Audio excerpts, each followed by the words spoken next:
Septième sens, l'ODJ TV Radio, format de débat censé donner du sens au sens. Aujourd'hui avec Salah Beina, enseignant-chercheur, expert en transfo, pour rester bien branché, connecté digital, et en intelligence artificielle. Salah Beina, bienvenue et merci d'avoir accepté notre invitation. Merci pour l'invitation.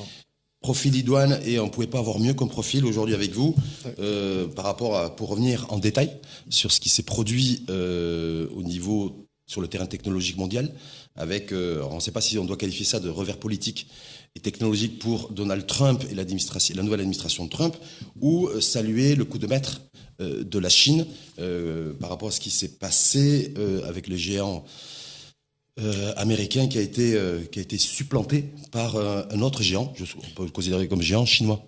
En fait, c'est de la technopolitique. Aujourd'hui, le politique change la techno et la techno change la politique. Et je pense que ça décrit bien l'époque dans laquelle on vit. C'est-à-dire que par rapport à ce qui s'est produit en début de semaine, c'était lundi, avec même si un petit décalage horaire, pas que technologique, c'est-à-dire voilà, ce qui s'est produit au niveau des États-Unis d'Amérique, Donald Trump qui venait d'annoncer le méga projet massif Stargate, plus de 500 milliards de dollars, et qui se fait dépasser par une start-up, entreprise technologique chinoise, qui, elle, n'a investi que quelques millions de dollars. Est-ce que ça c'est le sens de l'histoire? Est-ce que il faut se dire, voilà, la nouvelle guerre technologique, mais ça va être aussi des coups, du coup par coup, ou est-ce que c'est la Chine qui réaffirme sa puissance, voire son hyperpuissance technologique? À vrai dire, en fait, la question pour laquelle on n'aura pas de réponse, c'est est-ce que DeepSeek a été prévu avant l'annonce des 500 milliards de dollars de Trump. C'est-à-dire que probablement que ça fait quelques mois que les Chinois DeepSeek travaillent sur ce nouveau modèle et cette nouvelle appli, mais l'annonce et tout. Il y a une série d'annonces qui ont accompagné la sortie de DeepSeek. Ça a été tout de suite le coût, l'architecture, le montage, l'investissement, et c'est là où effectivement les Américains ont compris qu'ils avaient une stratégie, mais que ce n'était pas forcément la seule, et les Chinois pouvaient offrir une alternative. C'est après qu'on a commencé à comparer les deux modèles, celui d'OpenAI et celui de DeepSeek, et on s'est dit, c'est pas forcément celui qui investit le plus qui en tirera les meilleurs bénéfices. Est-ce qu'il faut retenir cette leçon-là? C'est qu'effectivement, c'est pas une affaire de milliards, mais ça peut être une affaire que de millions, entre guillemets, de dollars pour asseoir sa suprématie technologique? Ou est-ce que c'est le fait, en fait, aujourd'hui, on se dit, voilà, ben c'est l'hyperpuissance chinoise, très silencieuse, mais extrêmement efficace? En fait, toutes les leçons sont à prendre.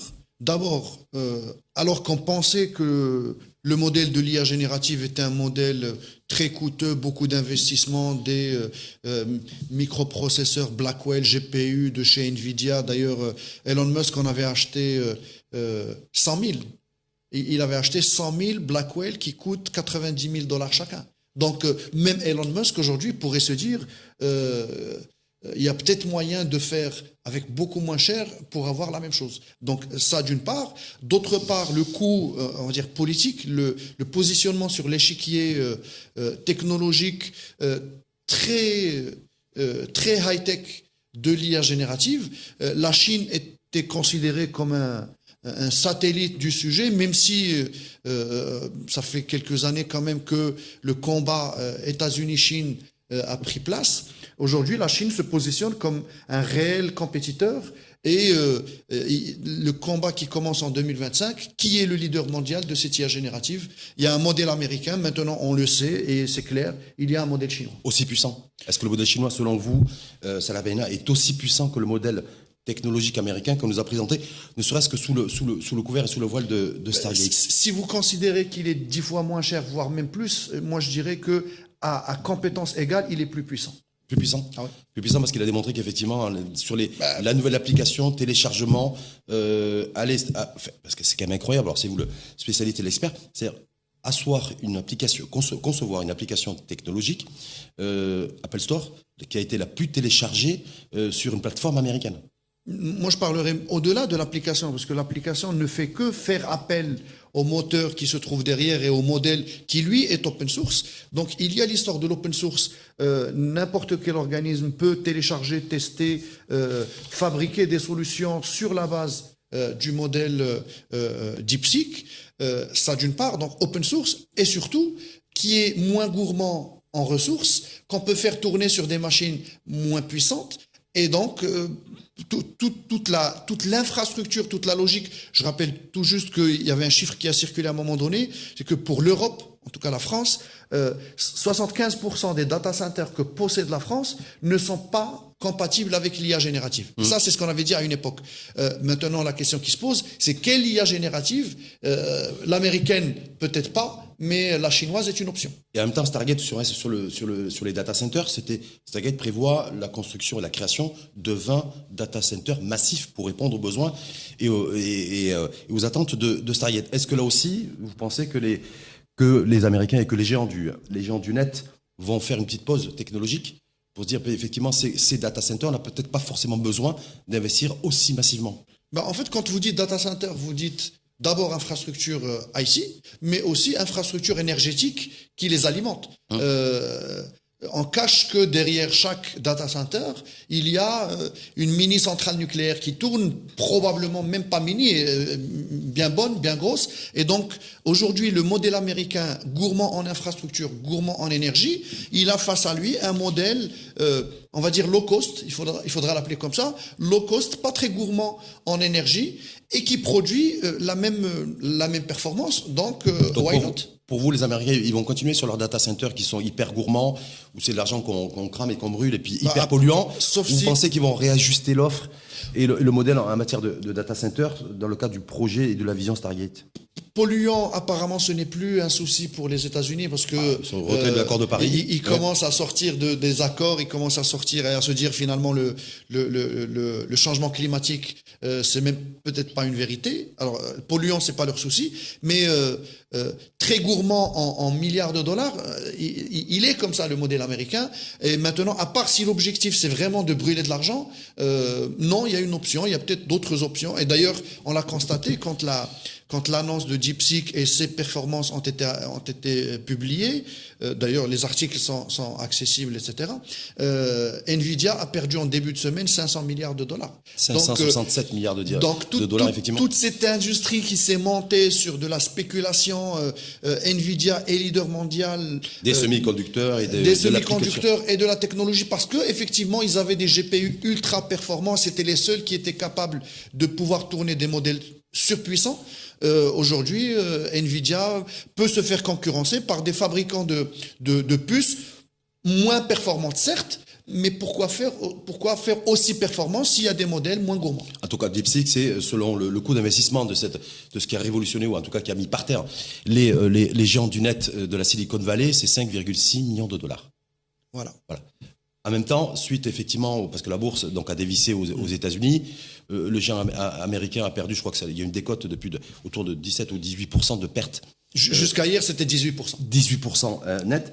Donald Trump, donc le nouveau locataire de la Maison-Blanche, a fait cette déclaration sur laquelle je souhaiterais vous faire réagir. Salah Beina, Dixit, donc Donald Trump, au lieu de dépenser des milliards et des milliards, il vaudrait mieux dépenser moins avec un peu de chance, arriver au même résultat. Et il s'adressait aux industriels technologiques de la Silicon Valley. Est-ce que ça veut dire que Donald Trump, tout de suite, il a capté le message en disant ça ne sert à rien d'investir des milliards et des milliards. Ce qui est important, c'est de pouvoir optimiser son investissement pour un maximum d'efficacité. Donald Trump est un investisseur, est un businessman, donc il ne comprend pas beaucoup la technologie, mais il investit. Jusque-là, on lui proposait un modèle, comme je vous disais, américain à base de milliards de dollars, et donc c'était la seule issue possible au niveau mondial. On ne savait pas comment faire avec moins d'argent. Donc il investissait dans le seul modèle qui était disponible. Aujourd'hui, les signaux qui viennent de Chine montrent qu'il y a une autre piste, et donc lui, en businessman très intelligent, il va savoir peser le pour et le contre, et donc probablement s'entourer, mais différemment aussi. Donc en fait, est-ce qu'il y aura du coup un avant et un après par rapport à ce qui s'est produit avec Nvidia, qui est leader mondial géant californien de la semi-conducteur et de l'IA générative, se dire voilà, il y aura nécessairement un avant et un après, parce que en pleine compétition et guerre technologique américano-chinoise, ce qui vient de se produire là va laisser les traces. De toute façon, il y a eu Stargate et il y a eu un avant et un après Stargate. C'est juste une annonce, c'est un effet d'annonce ça a changé le regard mondial sur cette technologie, qu'est-ce que ça apporte, quels sont les investissements, pourquoi c'est aussi coûteux, etc. DeepSeek est tombé une semaine plus tard et il y aura effectivement un avant et un après DeepSeek et les annonces chinoises parce que, comme je vous disais, on imaginait le monde jusque-là avec un monopole des GAFAM sur en tout cas les big tech, sur la technologie. Les Chinois, certes, ils travaillaient en laboratoire, on savait qu'ils étaient... L'histoire de l'IA générative, ça les travaillait quand même depuis un moment. Maintenant, ils ont ramené un produit. D'abord, on a parlé de ses performances et de ses qualités, mais surtout, ils l'ont rendu disponible gratuitement. C'est-à-dire que... C'est une application qui est gratuite en termes de téléchargement sur l'Apple Store. Oui, l'application est gratuite, mais ça, même l'application de ChatGPT est gratuite, mais il n'y a pas de modèle abonnement. C'est-à-dire que vous utilisez DeepSeek, vous créez un compte, certes, mais vous ne payez rien du tout. C'est une application où la consommation est gratuite. Et le modèle économique en matière de retour d'investissement, quand on a la possibilité de télécharger gratuitement, où est-ce qu'on gagne sa vie, où est-ce qu'on gagne de l'argent? De toute façon, même avec des modèles payants, et je parlerai des modèles ChatGPT et autres, on ne gagne pas sa vie avec $20 par mois. C'est-à-dire que OpenAI est une entreprise qui brûle beaucoup d'argent, qui n'en gagne pas beaucoup. Donc les Chinois... Est-ce qu'ils ont investi? Oui, pas autant que les Américains. Est-ce que leur modèle, c'est gagner de l'argent directement auprès de l'utilisateur? Je pense que dans un premier temps, leur premier challenge, c'est d'abord freiner l'élan technologique américain et le bousculer. C'est fait. C'est se faire une place au soleil dans la technologie et redorer son image de marque. Donc c'est beaucoup de réputation. Je pense que ça va être fait. La rentabilité économique, je pense que du côté chinois, elle est moins pesante parce que les montants investis ne sont pas les mêmes. Donc c'est un branding gagnant pour la Chine avec le coup DeepSeek. C'est du rebranding technologique de très haut niveau. Est-ce que ça veut dire aussi, parce qu'on avait entendu Donald Trump s'exprimer lors de son double discours d'investiture, il avait fait référence à TikTok, il y avait toute la justice américaine qui avait décidé de suspendre TikTok aux États-Unis. Donald Trump avait repris un peu le dossier en main en accordant, j'allais dire, une espèce de sursis technologique à TikTok, en disant aussi, si vous voulez rester, il faudra aussi que nous rentrions dans le capital et non pas un intéressement au chiffre d'affaires de TikTok.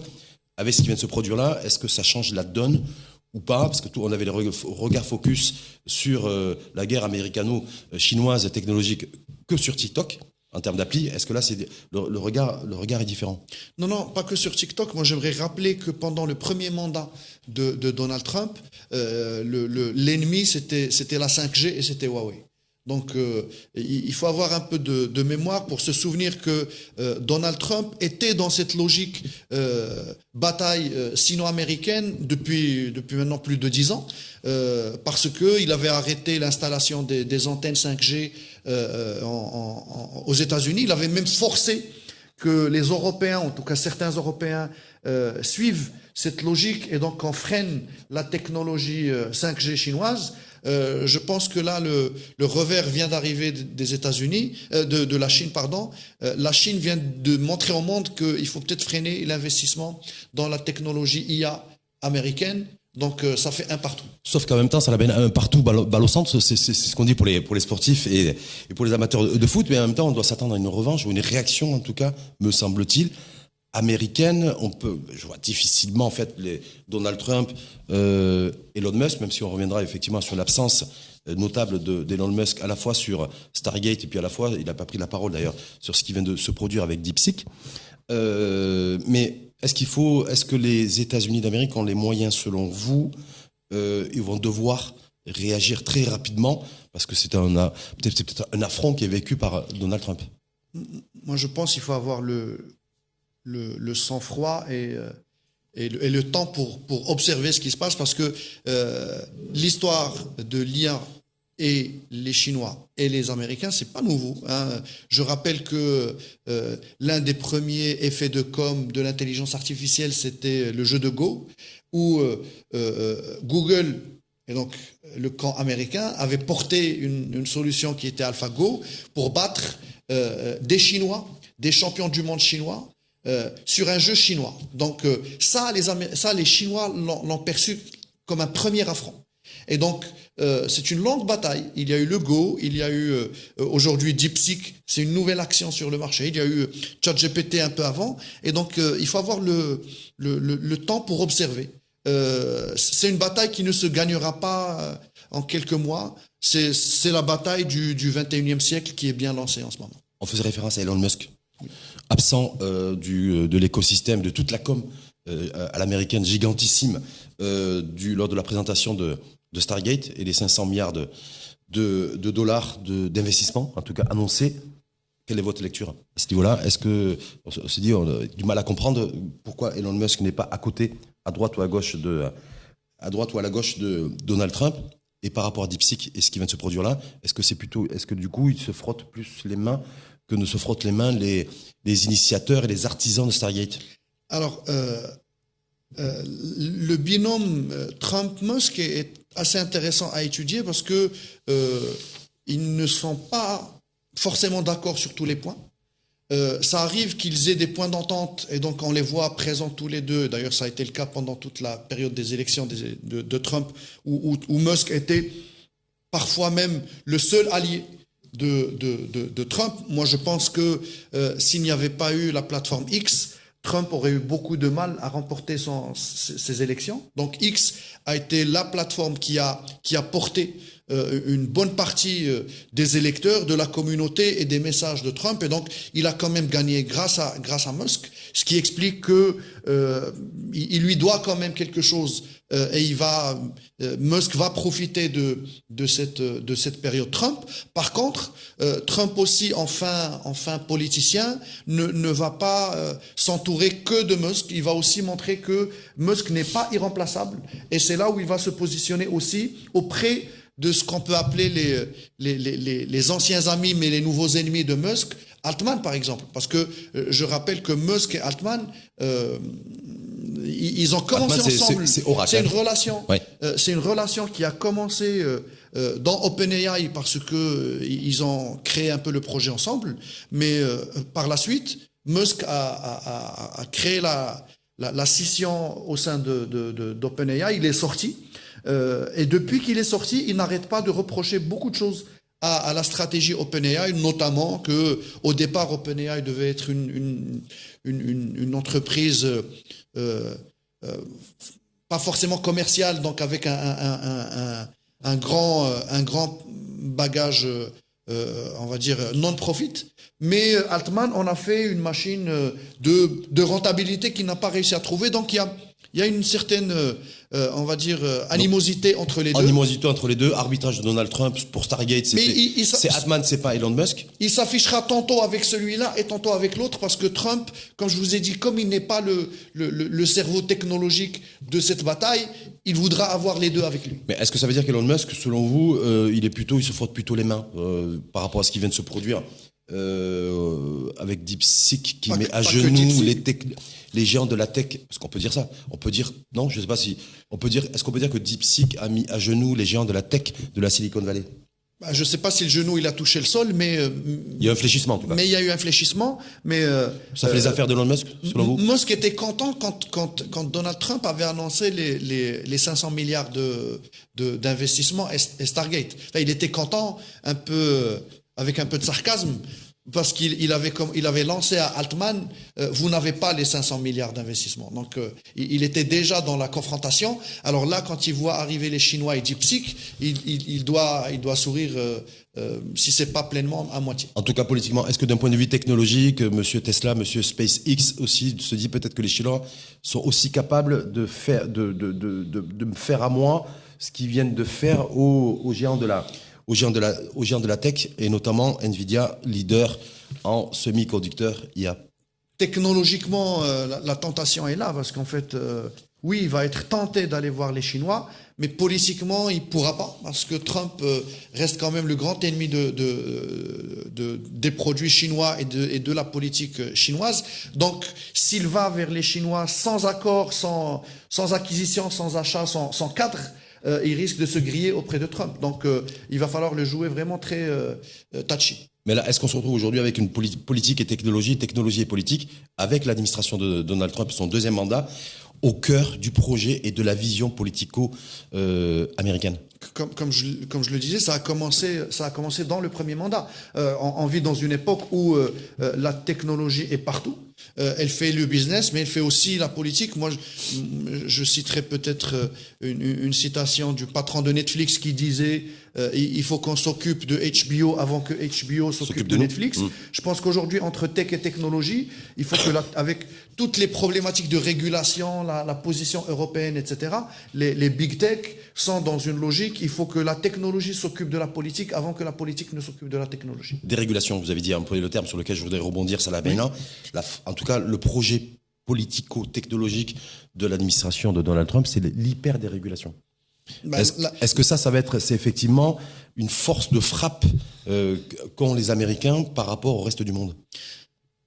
La régulation fait mal à l'IA, notamment. Elle fait mal à d'autres choses, mais elle fait mal à l'IA, des fois dans le bon sens du terme, parce que est-ce qu'on est obligé d'aller vers l'IA sans prendre en considération l'impact énergétique, sans prendre en considération l'impact climatique, sans prendre en considération la protection des données personnelles? On est dans une semaine où, en fait, le 28 janvier, qui est la journée mondiale de la protection des données personnelles, l'IA coûte que coûte, sans prendre en considération toutes les préoccupations légitimes de la vie humaine et sociétale, ça va poser des problèmes. L'Europe s'est positionnée pendant un certain temps justement sur ces questions de régulation. Il y a eu le AI Act voté par la Commission européenne. Et donc, partir comme ça, sans régulation, ça va faire un monde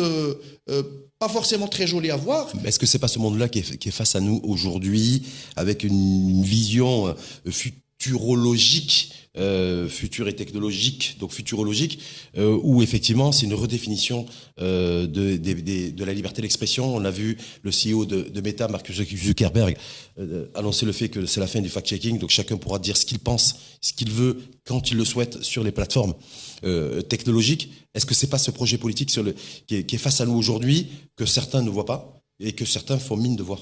Non, en fait, c'est pas ce que dit Zuckerberg, même si ça a été annoncé comme étant la fin du fact-checking, et même sur on peut déjà observer que sur X, qui est la première plateforme à avoir mis en place un système communautaire de validation, ce qui fait que pas forcément les journalistes et les experts n'ont pas forcément la meilleure parole, on va dire, dans cet espace, et donc de simples citoyens, s'ils sont plus nombreux que les autres, vont pouvoir imposer leur vision du monde. Même dans des espaces comme ça, on a compris que c'est une certaine liberté d'expression, c'est-à-dire c'est la liberté d'expression qui va dans le sens d'Elon Musk et de Trump. Si on est dans le on va dire la partie d'en face, on va se retrouver bloqué, exclu, on perd les abonnés, on perd la validation, etc. Et donc du coup, Salah Beina, est-ce que le risque, c'est pas de se dire cette compétition technologique américano-chinoise, en fait, ça va être surtout, et ça va se traduire par des soubassements purement politiques. C'est-à-dire une vision du monde, de cette notion de liberté. On voit Elon Musk, principal soutien des partis d'extrême droite au niveau de l'Union européenne. Je pense à l'Allemagne ou l'Angleterre. D'ailleurs, l'Allemagne, il y a des élections extrêmement importantes au mois de février. Est-ce que là, on n'est pas face à ça? En fait, aujourd'hui, tout le monde se dit que c'est une guerre de tech, purement technologique, mais c'est d'abord une guerre de vision politique. Non, c'est pas une guerre de tech. C'est une guerre de la tech qui s'est immiscée dans la politique. Aujourd'hui, on peut faire un constat très simple. Si les réseaux sociaux sont un outil pour parler directement aux populations et contrôler les avis des populations. Et quand je dis les populations, pas forcément les nôtres, les populations étrangères.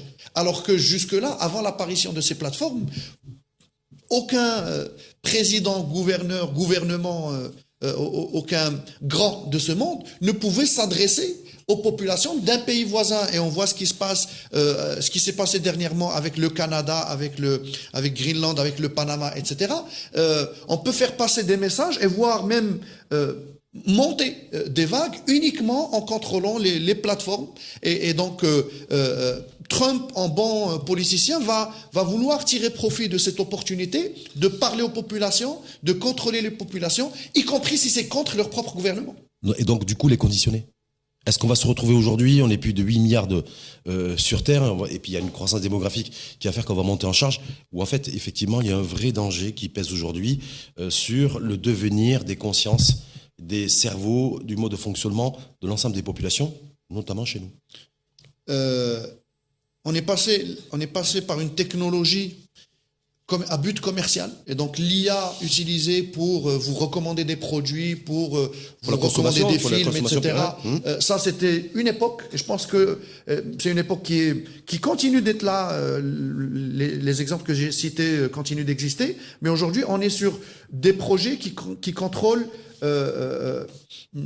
l'opinion, les avis, l'intention des citoyens, et donc ça n'a plus rien à voir avec une présence commerciale dans un pays ou dans l'autre, mais avec un pouvoir politique. Donc une vraie influence politique aujourd'hui, l'intelligence artificielle générative, quelles que soient les générations, on est face aujourd'hui à une vraie vision et un vrai projet politique. Générative ou pas, mais effectivement, c'est une vraie vision d'imposer une certaine politique, y compris chez les ennemis, chez les concurrents, chez les autres. Est-ce que ça veut dire que pour chez nous, notre pays, un pays en développement, une nouvelle stratégie Morocco Digital 2030, l'annonce qui a été faite par Abdi Fouabi, ministre de la Justice, d'instaurer dans les prochaines semaines ou les prochains mois, bon là il faut qu'il se dépatouille déjà la Moudawana et du code pénal, mais ensuite passer pour l'instauration d'un cadre juridique encadrant l'intelligence artificielle pour éviter ou contrer en tout cas tout ce qui peut être diffamation sur les réseaux sociaux. Est-ce que là ça remet aussi tout en cause et qu'il va falloir peut-être qu'il revoie sa copie et son approche? Non, je pense que de toute façon, les réseaux sociaux ne sont pas une no laws land. C'est pas un territoire où il n'y a pas de loi. Les lois qui s'appliquent dans la vraie vie s'appliquent dans le monde virtuel, tout simplement parce que une diffamation dans le monde réel peut amener à des poursuites judiciaires. Une diffamation dans le monde virtuel peut aussi amener au Mais même. Salah Ben Hadj, vous dire, quand on a le CEO de Meta, Mark Zuckerberg, qui dit plus de fact-checking, donc il n'y a plus de filtre en fait sur les réseaux sociaux, ça veut dire que quelque part aussi sa responsabilité ne sera plus engagée sur si effectivement il y a des posts qui sont postés et qui peuvent avoir un caractère diffamateur. Donc comment à la fois dérégulation des géants du net, et puis en même temps vous dites mais dans les États aussi, à l'intérieur des États, ils pourront toujours se protéger face à des propos diffamatoires. J'éclaire peut-être juste sur les propos de Mark Zuckerberg. C'est plus de fact-checking sur les opinions, sur les avis. C'est-à-dire, je peux aller sur les réseaux sociaux et dire la Terre est plate et aucun système de régulation ne va me dire non, tu te trompes, on a déjà démontré que c'est un avis. Ça, si je vais sur les réseaux sociaux et que je dis que Salah Beina et j'invective avec des mots accusateurs, est-ce que c'est la même chose? Non, mais ça c'est pas la modération de la plateforme qui devrait venir faire quoi que ce soit. Si je me sens touché, si je me sens ciblé, je peux toujours porter plainte. Et recourir à la justice, en fait. Avoir recours à la justice. Et de toute façon, la plateforme, elle, réagira si la communauté décide que c'est exactement ce qui se passe aussi sur X. On prend l'exemple de X parce que c'est la seule plateforme qui a apporté cette façon de gouverner, c'est de dire, moi je suis pas responsable des avis, je ne suis pas responsable de contrôler les informations. Par contre, Zuckerberg a clairement annoncé que tout ce qui est délit, c'est-à-dire je ne peux pas venir vendre des armes ou faire l'apologie du terrorisme, sans m'attendre à ce que la plateforme arrête mon compte, me bannisse définitivement ou appelle directement les flics pour venir voir mon cas. Juste un dernier mot, parce qu'on était sur Elon Musk, donc Starlink, c'est aussi c'est une société dirigée par Elon Musk qui annonce en fait, qu'il devrait débarquer son satellite au Maroc. Je rappelle que Starlink relève de SpaceX, c'est avec un déploiement de son accès Internet par satellite. Est-ce que là, ça va changer les choses? Si oui, qu'est-ce que ça va fondamentalement changer d'avoir la possibilité d'avoir un accès Internet chez nous par satellite? Les satellites de Musk. Il y a deux choses. Starlink comme technologie, effectivement, ça a remis en question toute la logique déploiement des réseaux sur Terre, parce que on était dans une logique 4G, 5G, pylône, antenne, etc. Infraclassique, infraclassique, fibre, etc. Puis il y a Elon Musk qui vient avec cette idée folle de dire je vais mettre 3000 satellites autour de la Terre, des microsatellites, mais qui font que autour de la Terre, on a un réseau qui diffuse Internet pour tout le monde, et donc ça permet d'accéder à des contrées lointaines, à des zones montagneuses où on n'a pas accès à Internet, etc. Donc, technologiquement, on va dire, la vision est sympa. Maintenant, l'autre, comme je vous ai dit... Le revers de la médaille. Le revers de la médaille, c'est que c'est Elon Musk qui déploie Internet chez vous. C'est-à-dire qu'aucun pays maintenant ne va pouvoir dire « je vais couper Internet ». Vous ne pouvez plus couper le service Internet. Alors qu'avant, vous avez un opérateur qui diffuse et donc on peut contrôler l'Internet qui passe par les opérateurs nationaux. Aujourd'hui, on a cette capacité d'un opérateur international, on va dire même planétaire, qui diffuse Internet pour tous les usages. Donc, il y aura du Starlink, même en Corée du Nord, en Corée du Sud aussi, mais en Corée du Nord aussi, si jamais Musk décide de le faire. C'est un défi pour les États. Bien évidemment, c'est un défi pour la gouvernance. Parce que on se souvient à une époque où la Russie voulait développer son propre Internet, parce que c'était le cadre classique du déploiement du réseau Internet. Aujourd'hui, vous avez le Internet planétaire de Musk qui va arroser tout le monde depuis les satellites. Donc, pas un sou installé sur Terre. Bien évidemment, il y a de l'infrastructure locale. On est aussi dans la pleine dérégulation américaine. D'accord? Donc, ces satellites, donc ça échappe aux États, ça échappe aux institutions et autres. Déjà, d'une part, d'avoir un accès à Internet par satellite. Deuxième, juste là-dessus, parce que je sais que vous maîtrisez parfaitement le sujet aussi. Est-ce qu'il y a un enjeu aussi, donc défi pour les États, un enjeu pour la data? Quand on sait que les géants de la Silicon Valley détiennent à peu près 90% de la data personnelle nous concernant, et c'est un peu la moyenne mondiale, est-ce qu'effectivement il y a un nouvel enjeu politique et économique sur la data après le fait qu'on pourra avoir accès à Internet via un satellite? Si je remets la chose dans son contexte global, aujourd'hui, posséder la data, c'est être capable de prédire, de posséder l'attention et l'opinion de la personne en question. Et donc, c'est pour ça que les géants du web se battent pour cette data.